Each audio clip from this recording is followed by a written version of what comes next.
Hi friends, ఈరోజు మనం ఏడబ్ల్యూఎస్లో S3 bucket గురించి నేర్చుకుందామండి. S3 సర్వీస్ అంటే ఏంటి, ఇది ఎలా ఉపయోగపడుతుంది ఏంటి అనేది కూడా నేర్చుకుందాం సింపుల్గా. ఈ S3 బకెట్ డీటెయిల్స్ మీకు ఒక్క వీడియోలో అంటే సరిపోదు. మ్యాక్స్ నేను ట్రై చేస్తాను, మ్యాక్స్ 1 to 2 మ్యాక్స్ 3 వీడియోస్లో మీకు క్లోజ్ చేయడానికి ట్రై చేస్తానండి. ఓకేనా. స్మాల్ థింగ్, ఎవరైనా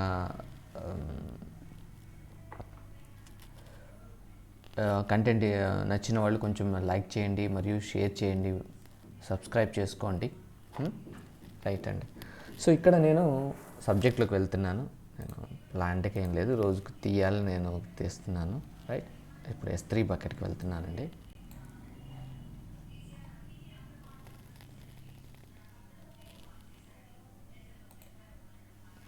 రైట్, చూడండి ఇప్పుడు అసలు S3 బకెట్ అంటే ఏంటి. చాలా సింపుల్ అండి, చాలా ఈజీ. మీరేమి మీకు ఏ డౌట్ ఉన్నా కూడా మీరు ఒక విషయం చెప్తున్నాను, just mention the comments. Okay, లేక మెన్షన్ ద కామెంట్స్. మీరు లేదు అంటే మీరు సండే కానీ కింద నెంబర్కి స్క్రోల్ అవుతున్న నెంబర్కి ఫోన్ చేయండి. ఓకే, మీకు ఏమైనా డౌట్స్ ఉంటే చెప్పగలను. ఇంకొక స్మాల్ థింగ్ అండి, ఎవరైనా పర్సనల్గా ట్రైనింగ్ తీసుకుందాం అనుకునే వాళ్ళు వేరే లాంగ్వేజ్లో కూడా ఉన్నాయి కదా మన ఛానల్లో, వాళ్ళందరికీ కూడా మేము ట్రైనింగ్ ఇస్తున్నాం. పర్సనల్గా ట్రైనింగ్ ఇస్తాను, లేదంటే బ్యాచ్ వైజ్గా ఎలా అయినా కానీ. ఓకేనా, ఎవరికైనా కావాలనుకునే వాళ్ళు కింద నెంబర్కి కాల్ చేయండి. రైట్, సో ఇప్పుడు దీంట్లో కొన్ని క్వశ్చన్స్ అందరికీ ఉంటాయి. అసలు S3 అంటే ఏంటి, అంటే మీకు ఇంటర్వ్యూలో అడిగే బేసిక్ క్వశ్చన్స్ కూడా నేను ఇక్కడ మెన్షన్ చేశాను. ఎందుకంటే కొంతమందికి S3 సర్వీస్ అసలు పర్పస్ ఏంటి తెలియదు, జస్ట్ S3 అంటే ఏదో పెద్దది అనుకుంటారు. ఓకే, సో దానికోసం దీన్ని సింప్లిఫై చేసి చెప్తున్నాను. చూడండి, S3 అంటే ఏంటంటే ఏడబ్ల్యూఎస్లో ఒక సర్వీస్ పేరు. అంటే ఇక్కడ వాళ్ళు దీన్ని పెద్ద భూతద్దంలో చేసి చూపిస్తున్నారు, కానీ చాలా సింపుల్.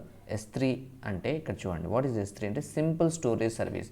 మన సిస్టంలో ఏ విధంగా అయితే మనం ఒక ఫోల్డర్ పెట్టి ఫైల్స్ని స్టోర్ చేసుకుంటామో, ఈ అమెజాన్ వాళ్ళు కూడా ఒక ఏరియా ఇచ్చి మీకు కావాల్సిన ఫైల్స్ని స్టోర్ చేసుకునే ఫెసిలిటీని ప్రొవైడ్ చేస్తున్నారు, అంతే. సో దీన్ని వాళ్ళు ఏమంటున్నారంటే సింపుల్ స్టోరేజ్ సర్వీస్ అంటున్నారు. ఇక్కడ మీరు గమనించాల్సిన విషయం ఏమిటంటే, it is a simple, just మీకు కావాల్సినటువంటి ఇమేజెస్ కానీ, ఏదైనా ఫైల్స్ కానీ, జావాస్క్రిప్ట్ ఫైల్స్ కానీ, ఏవైనా కానీ వెళ్ళి అక్కడ మీరు జస్ట్ స్టోర్ చేసుకోవటం. It is not use for operating purpose. Okay, just store చేసుకోవడం పర్పస్ కోసమే మీకు ఇది ఉపయోగపడుతుంది. ఎప్పుడు కావాలంటే అప్పుడు రిట్రైవ్ చేసుకోవచ్చు, డౌన్లోడ్ చేసుకోవచ్చు, అవన్నీ కూడా మీరు చేయవచ్చు. Why do we use this? Okay, ఎందుకు మనం యూజ్ చేయాలంటే, మనం ఏదైనా ఫైల్ని స్టోర్ చేయాలి, మనం ఆల్రెడీ చూసాం కదా. సో ఇంకా ఏం యూజ్ చేయొచ్చు, టు డౌన్లోడ్ దట్ ఫైల్. మనం ఏదైతే ఫైల్ ఉందో ఆ ఫైల్ని డౌన్లోడ్ చేసుకోవచ్చు. నెక్స్ట్ వచ్చేకలా టు రీడ్ దట్ ఫైల్, దాన్ని మనం రీడ్ చేయవచ్చు. అది కాకుండా ద బేసిక్ ఇంకొక ఇంపార్టెంట్ పాయింట్ ఏంటంటే, ద మోస్ట్ ఇంపార్టెంట్ థింగ్, మనం స్టాటిక్ వెబ్సైట్స్, ఓన్లీ స్టాటిక్ అండి. స్టాటిక్ అంటే ఏంటి అంటే, నా దగ్గర ఓన్లీ HTML ఉందండి, మీరు వాడుకోవచ్చు. ఓన్లీ HTML కానీ వేటికి ఇంకా HTML ఏమేమి ఉండొచ్చు. HTML సైట్స్ అంటే ప్లెయిన్ HTML అని కాదు. ప్లెయిన్ HTML అంటే అంత కలర్ఫుల్గా ఉంటుంది కదా. సో HTML, CSS, జావాస్క్రిప్ట్, ఇటువంటి వాటిని ఉన్నటువంటి పేజెస్ని కూడా మీరు లోడ్ చేయొచ్చు. అంటే సింపుల్ వెబ్సైట్ని స్టోర్ చేయొచ్చు. ఇంకేమైనా చేయొచ్చా, ఇక్కడ రాద్దాం, నెక్స్ట్ లైన్ రాద్దాం, గుర్తుంటుంది. సో HTML సైట్స్ చేయొచ్చు. ఓకే, ఇంకా అంటే ఓన్లీ నాకు అంటే సర్వర్ సైడ్ లాంగ్వేజ్ ఉండకుండా ఉండాలి. ఇంకోటి చెప్తున్నాను చూడండి. అటువంటిది ఏంటిది, ఇంకా మీరు ఇంకేం స్టోర్ చేయొచ్చు అంటే యాంగులర్ సంబంధించినటువంటి కోడ్ అంటే angular build code, angular website కూడా స్టోర్ చేయొచ్చు. నెక్స్ట్ వచ్చేసి అక్కడ యాంగులర్ లాగా ఇంకోటి ఉంది, ఏంటిది, రియాక్ట్ JSలో చేసినటువంటి వెబ్సైట్ కూడా స్టోర్ చేయొచ్చు. ఇంకా మీకు ఫ్రంట్ ఎండ్లో డెవలప్ చేసి ఏనండి గుర్తుపెట్టుకుని, ఇంకోటి Vue.jsలో చేస్తారు చూసారా, అది కూడా Vue.js వెబ్సైట్. ఇది కూడా మీరు జస్ట్ ఓన్లీ వెబ్సైట్ని కూడా మీరు దీంట్లో స్టోర్ చేయొచ్చు. అంటే ఇక్కడ only front end HTML, CSS, JavaScript ఉన్నటువంటి సైట్స్, స్టాటిక్ సైట్స్ అంటారు వీటిని, వాటిని లోడ్ చేయవచ్చు, దీంట్లో స్టోర్ చేసుకుని వాటిని సైట్ లాగా వాడుకోవచ్చు. ఓకేనా. What we cannot do in the S3లో మనం ఏం చేయలేమంటే, we cannot install OS. So ఓఎస్ని మనం ఇన్స్టాల్ చేయలేము. ఓఎస్ అంటే ఏంటి, ఫర్ ఎగ్జాంపుల్ కొంతమందికి ఉబుంటు కావాలి, కొంతమందికి ఏంటంటే విండోస్ సర్వర్ కావాలి. సో కొంతమందికి లైనెక్స్ కావాలి, కొంతమందికి రెడ్ హ్యాట్ కావాలి. ఇట్లాంటివి ఉన్నాయి కదా, అటువంటి ఓఎస్లు ఇన్స్టాల్ చేయాలి. ఎందుకంటే డేటాబేస్లో పనిచేయాలి, పిహెచ్పి కానీ పైథాన్ కానీ ఎటువంటి లాంగ్వేజ్ ఇన్స్టాల్ చేయాలి అని అంటే అది S3లో పాసిబిలిటీ ఉండదు. మీరు అది చేయాలంటే మాత్రం మీకు సొల్యూషన్ ఏంటంటే EC2కి వెళ్ళాల్సి ఉంటుంది. సో EC2 క్లాస్ని మీకు ప్రొవైడ్ చేస్తాను నెక్స్ట్ క్లాస్లో. ఓకే, సో ఇక్కడ నేమింగ్ కన్వెన్షన్ అంటే ఒక S3ని అంటే ఇక్కడ ఏంటంటే గుర్తుపెట్టుకోండి, S3 ఈజ్ నథింగ్ బట్ ఒక ఫోల్డర్ లాగా. ఓకే, ఇక్కడ వీళ్ళు ఏం చేశారు, S3 బకెట్, దీనికి ఒక పేరు ఏమన్నారంటే S3 బకెట్ అంటున్నారు. ఓకే, సో S3 బకెట్ని ఎలా చేసుకోవాలి ఏంటి అనేది మనం ఇప్పుడు చూద్దాం, రైట్. సో దానికి నేమింగ్ రూల్, ఇక్కడ నేమ్ అంటే ఒకటి గుర్తుపెట్టుకోండి, AWS మొత్తానికి కూడా S3 బకెట్ యూనివర్సల్ అనమాట. అది మీరు ఎక్కడైనా ఉండండి, అంటే మీ ఇష్టం వచ్చిన పేరు పెట్టుకోవడం ఉండదు. So available names only, available names వరకు మాత్రమే మీరు యూజ్ చేయగలరు. మీ ఇష్టం వచ్చినటువంటి నేమ్స్ని యూజ్ చేయడం కుదరదు. ఓకే, ఇప్పుడు మనం ఒక S3 బకెట్ని ఎలా యూజ్ చేద్దామో చూద్దాం. ఫస్ట్ ఎలా క్రియేట్ చేద్దామో చూద్దాం, రైట్.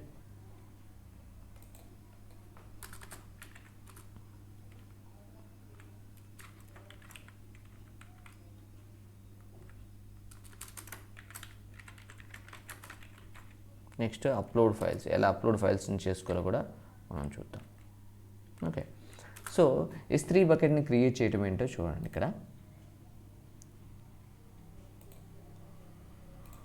ఇక్కడ మీకు కనిపిస్తుంది కదా, దీంట్లో మామూలుగా మీకు ఇక్కడ మేనేజ్మెంట్ కన్సోల్ ఎలా ఉంటుంది, నేను క్లిక్ చేయగానే ఇక్కడ S3 బకెట్, ఇక్కడ చూడండి స్టోరేజ్లో ఉంటుంది S3 కనిపిస్తుందా, దీన్ని ఇక్కడ క్లిక్ చేయగానే మీకు S3 బకెట్కి సంబంధించింది వస్తుంది డీటెయిల్స్. సో ఇక్కడ మీకు ఆల్రెడీ నేను ఒకటి తయారు చేస్తున్నానండి, ఇంకోటి తయారు చేస్తున్నాను చూడండి. ఇక్కడ మీకు రైట్ సైడ్లో క్రియేట్ బకెట్ అని చూసారా, కొంచెం పెద్దగా చేస్తాను మీకోసం, రైట్. క్రియేట్ బకెట్ అని ఉంది కదా, సో దాని మీద నేను క్లిక్ చేస్తున్నానండి, క్రియేట్ బకెట్ మీద. సో క్లిక్ చేసినప్పుడు అదేం చేస్తుంటే మిమ్మల్ని నేమ్ అడుగుతుంది చూడండి. ఇక్కడ test1 అని పెడతాను, రాదు. ఎందుకని మీకు ఆల్రెడీ చెప్పాను. ఇప్పుడు బయటకు వస్తున్నాను చూడండి, మీకు కావాలంటే నేమింగ్ రూల్స్ కూడా ఉన్నాయి, ఎలా పేర్లు పెట్టాలి అనే రూల్స్ కూడా ఉన్నాయి చూడండి. ఇక్కడ నేను test1 అని పెట్టాను, కింద నేను క్రియేట్ బకెట్ అని క్లిక్ చేస్తున్నాను. కానీ చూడండి ఇక్కడ ఏమొస్తుంది, bucket with the same name already ఉంది. అందుకని మీకు చెప్తున్నాను, ఆ బకెట్ నేమ్ మీ ఇష్టం వచ్చిన నేమ్ పెట్టడం కుదరదు. అదే మన సిస్టంలో అయితే మన ఫోల్డర్ నేమ్ మన ఇష్టం వచ్చినట్టు పెట్టచ్చు, ఇక్కడ అలా కాదు. ఓకే, సో మీ ఇష్టం వచ్చిన నేమ్ పెట్టడం కుదరదు. సో మీరు ఏం చేయొచ్చు అంటే ఇక్కడ మీకు ఇక్కడ అవైలబిలిటీనే చూసుకోండి. ఓకే, నేను అందుకని ఏం చేస్తున్నాను అంటే ఇంకొకటి కన్వెన్షన్ ప్రకారం ఇక్కడ కొన్ని కన్వెన్షన్స్ కూడా ఇచ్చాడు. మీరు ఇక్కడ క్లిక్ చేస్తే వచ్చేది చూడండి, bucket name must be 3 to 64 63 ఇంత క్యారెక్టర్సే ఉండాలంట. Must be only in lower case numbers, capitals ఏమి ఉండకూడదు అంటున్నాడు చూడండి. ఇక్కడ bucket names must begin and end with a letter or number, మీరు ఇష్టం వచ్చిన నెంబర్లు వాడకూడదు. Must not be IP address ఉండకూడదు. Should not start with the prefix XN అనే ప్రిఫిక్స్ ఉండకూడదు. సో ఇంకొకటి సఫిక్స్ కానీ ఏది కూడా S3 ఎలియాస్ అనేది వాడకూడదు. ఓకే, ఇవి రూల్స్ అండి. ఓకే, చూడండి ఎగ్జాంపుల్స్ కూడా ఇచ్చాడు ఎలా వాడాలి అని, విచ్ ఇస్ నాట్ రికమెండెడ్, ఇది కూడా చెప్తున్నాడు ఎలా వాడకూడదని, జనరల్గా ఎలా వాడాలి కూడా ఇచ్చాడు. ఓకే, ఇక్కడ చూడండి నేను ఏం చేస్తున్నాను చూడండి, బకెట్ అన్నప్పుడు BKT అని మనకు లేకపోతే తెలియదు కదా, అందుకని BKT -tech తెలుగు ఓకే -2 అని ఇస్తున్నాను. ఓకే, ఇప్పుడు చూడండి నేను క్రియేట్ చేస్తాను. ఓకేనా, క్రియేట్ చేస్తాను చూడండి. ఇప్పుడు క్రియేట్ అవుతుంది. చిన్న విషయాలు మాట్లాడుకుందాం, కొన్ని విషయాలు ఇక్కడ. సో ఇక్కడ AWS రీజన్ మీరు తయారు చేసే, ఫర్ ఎగ్జాంపుల్ మీ సిస్టంలో ఒక ఫోల్డర్ తయారు చేశారనుకోండి, అది C డ్రైవ్లోనా ఏ డ్రైవ్లోనా అని మీరు అనుకుంటారు కదా. అదేవిధంగా మీకు రీజియన్స్ గురించి కొన్ని విషయాలు మీకు ఆల్రెడీ లాస్ట్ ఇంట్రడక్షన్ వీడియోలో చెప్పాను. ఇప్పుడు ఈ S3 బకెట్కి సంబంధించింది ఏ రీజియన్లో ఉండాలి, నాకు ఏ రీజియన్లో ఉన్న సర్వర్లు, ఇక్కడ రీజియన్స్ ఉంటాయి. మీకు నచ్చినటువంటి బై డిఫాల్ట్ ఓహియో ఉంటుందో అదే పెట్టేసుకోండి, మీరు స్టార్టింగ్లో ఉన్నారు కాబట్టి.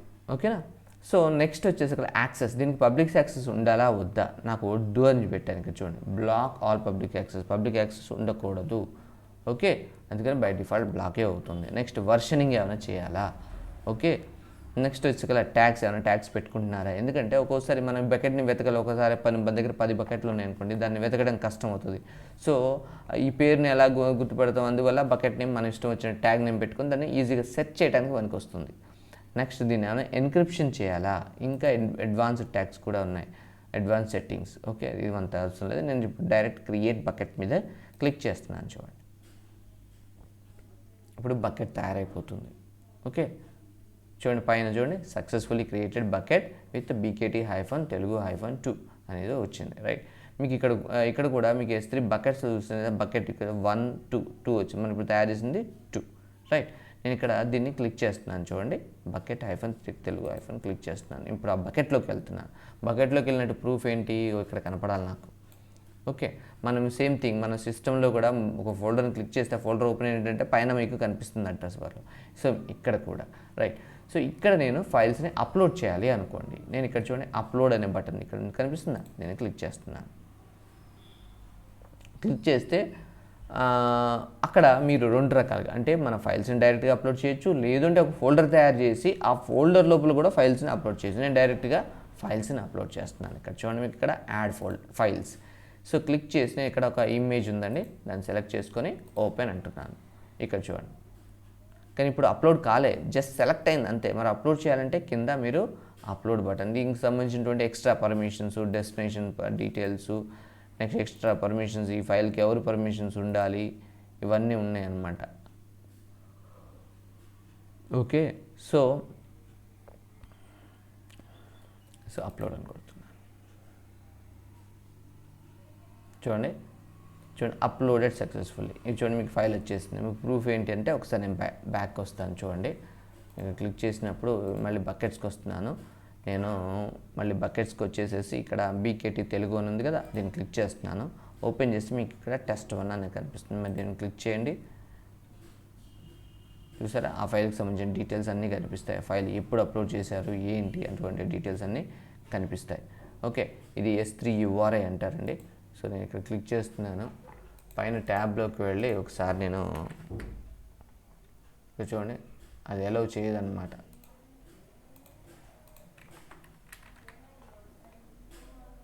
దాని పాస్వర్డ్ అవన్నీ అడుగుతుంది. సో అది నేను అలౌ చేయను అని చెప్తుంది అన్నమాట. ఓకే, సో మరి ఎట్లా, ఇక్కడ చూడండి ఆబ్జెక్ట్ URL ఇక్కడ కాపీ చేస్తున్నాను.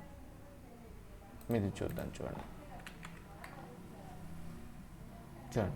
మీరు ఒకవేళ URLని వాడితే కదా ఏముంటుంది చూడండి, యాక్సెస్ డెనీడ్, మీకు ఏ యాక్సెస్ లేదు అని చెప్తుంది. ఓకేనా, సో మీరు గమనించాల్సిన విషయం ఏంటంటే, మనం ఆల్రెడీ అంతకుముందు రూల్స్ చెప్పుకున్నాం. దీనికి ఎట్టి పరిస్థితుల్లో మనకి పబ్లిక్ యాక్సెస్ అనేది ఉండదు. మనం ఓన్లీ జస్ట్ స్టోరేజ్ లాగా వాడుకోవడానికి మాత్రమే పనికి వస్తుంది. ఓకే,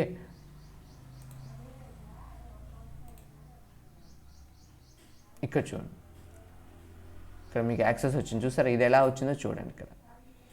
ఇక్కడ చూడండి, మీకు ఇక్కడ ఎప్పుడైతే ఈ బకెట్లోకి వచ్చి ఈ టెక్స్ట్ ఉంది కదా, ఇక్కడ క్లిక్ చేసి ఇక్కడ ఓపెన్ అని క్లిక్ చేస్తున్నాను. చూడండి, మీరు అదే కాపీ URL కొట్టండి, మీకు రాదు. యాక్సెస్ డెనీడ్ అంటే మీకు పర్మిషన్ లేదు అని చెప్తుంది. చూడండి ఒకసారి, యాక్సెస్ డెనీడ్ అని. కానీ మీరు ఎప్పుడైతే దీన్ని ఓపెన్ అని కొట్టారో అప్పుడు మాత్రమే కనిపిస్తుంది. ఎందుకని చూడండి, ఇక్కడ URL చూసినట్టయితే ఇక్కడ వరకు JPG అని ఉంది. చూసారా, ఇక్కడ వరకు చూడండి ఒకసారి, JPG అని ఉంది. దాని తర్వాత అది స్పెషల్ కీస్ ఇచ్చింది. ఆ స్పెషల్ కీ వల్లనే మీకు పర్మిషన్ వచ్చింది. ఆ పర్మిషన్ రాబట్టే చూస్తుంది. కానీ మీరు ఈ పర్మిషన్ ఈ URLకి ఎవరికి ఇచ్చినా వర్క్ అవుతుంది. కానీ ఇక్కడ గమనించాల్సిన పాయింట్ ఏంటంటే, ఇది చాలా సెక్యూర్డ్ అనమాట. ఓకే, ఈ కీస్ ఏమాత్రం ఒక్క లెటర్ తప్పుపోయినా మీకు రాదు. సో మరి దీన్ని పబ్లిక్ యాక్సెస్ ఎలా చేయాలి, ఓకే, ఎవరైనా కూడా యాక్సెస్ చేసుకోవాలి అంటే ఎలా అనేది మనం నెక్స్ట్ వీడియోలో చూద్దాం. ఓకేనా, సో మీకు ఈ వీడియోలో ఇంకా ఏమైనా డౌట్స్ ఉన్నట్లయితే కింద కామెంట్స్లో మెన్షన్ చేయండి. ఇంకొక చిన్న స్మాల్ విషయం గుర్తుపెట్టుకోండి, AWS అనేది మీరు ఇప్పుడు S3 బకెట్ వాడుతున్నారు కదా, వాడుతున్నంతసేపు దాంట్లో ఉన్నటువంటి సర్వీస్ వాడుతున్నందుకు గాను మీకు బిల్లింగ్ పడుతుంటుంది. అంటే మీకు అమౌంట్ చెల్లించాల్సిన అవసరం ఉంటుంది. అది కూడా ఇది మీకు ఫ్రీ అకౌంటే. Okay, as a free account కాబట్టి మీకు ఆల్రెడీ దీని మీద ఐడియా ఉంది. ఫ్రీ అకౌంట్ కాబట్టి ఎవరైనా ఎన్ని గంటలైనా వాడమని కాదు, దానికి మీకు ఇక్కడ ఇచ్చింది చూడండి, ఫ్రీ అకౌంట్ అవర్స్ అని ఉంటుంది చూడండి. మీకు ఇక్కడ ఫ్రీ TIR AWS సర్వీసెస్. ఇక్కడ చూడండి, మీకు చూపిస్తాను. ఫ్రీ టైర్ అంటే ఏంటో మీకు తెలుస్తుంది.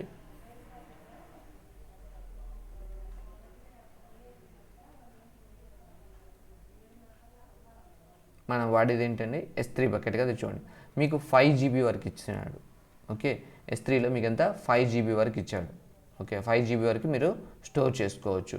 12 months వరకు స్టోర్ చేసుకోవచ్చు S3లో. ఓకేనా. కానీ EC2 ఇది వచ్చేసరికి మాత్రం మనకు వచ్చేసరికల్లా ఇది EC2 ఇన్స్టాన్స్ వచ్చేసరికల్లా మనకి ఇక్కడ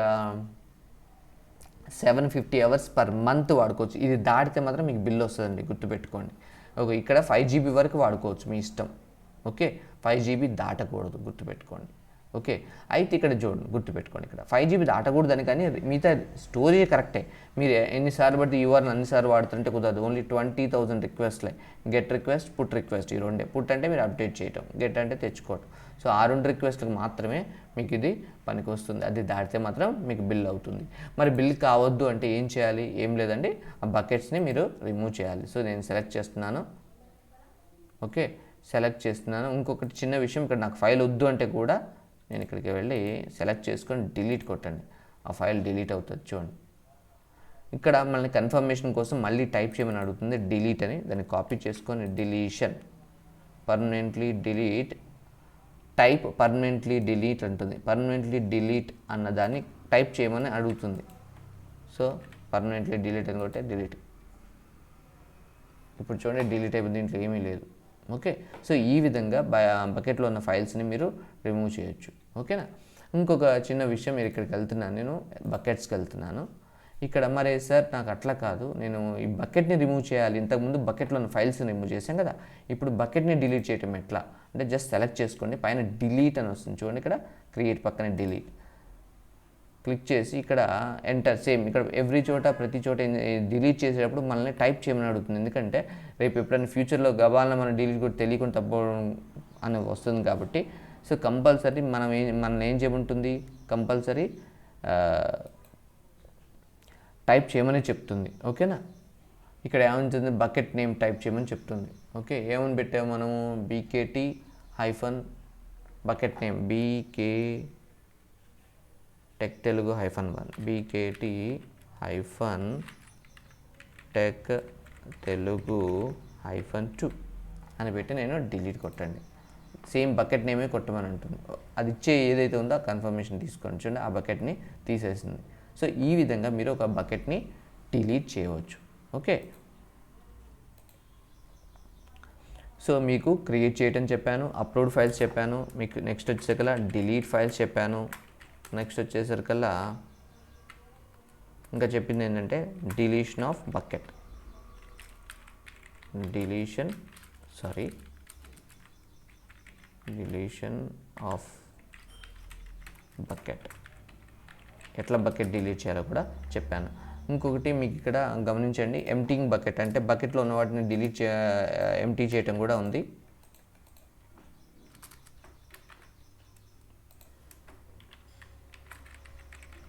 ఇక్కడ చూపిస్తాను చూడండి మీకు ఒకసారి.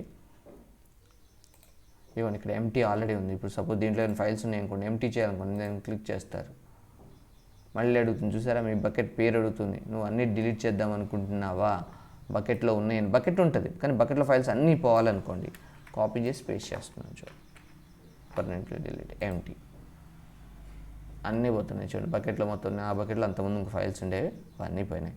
సో ఈ విధంగా మీరు ఒక బకెట్ని ఎంటీ కూడా చేయవచ్చు. రైట్. సో బకెట్ గురించి మీకు అందరికీ అర్థమైంది అనుకుంటున్నాను. సో మీకు ఈ విధంగా ఇంకా ఏమైనా డౌట్స్ ఉన్నట్లయితే ఒకసారి మీరు కామెంట్స్ మెన్షన్ చేయండి, మరియు కంపల్సరీ సబ్స్క్రైబ్ చేసుకోండి. మరియు మీకు ఎన్ని కామెంట్స్ ఇస్తే నేను దీని మీద అంత ఫాస్ట్గా మీకు వీడియోస్ అందియగలను. ఓకేనా. Thanks for seeing this video. Signing off code with tech Telugu.